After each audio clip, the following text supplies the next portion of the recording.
Hi everyone. When you purchase a KWT Particle Separator, we supply you with a sufficient amount of duct hose. When you're doing an installation, if you need to cut the duct hose down, I'm going to walk you through how to do that. So the important part of when you're installing your duct hose to your particle separator is to ensure that there's a secure fit and a tight fit around your particle separator.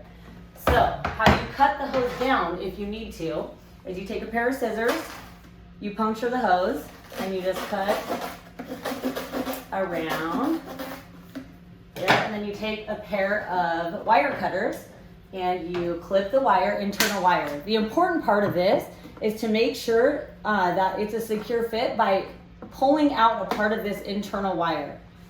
All right, so now you are removing about an inch of that internal wire, pulling it out, and you just clip the excess off. You won't need that. Open the ducting back up. I like to also trim it down so it has a nice clean edge on it. So when you're reinstalling it on the particle separator, it'll fit really clean. So to reinstall it, you now have a secure fit around your particle separator. You'll take that hose clamp and secure it tightly, and that's pretty much finishing the installation of your KWT particle separator.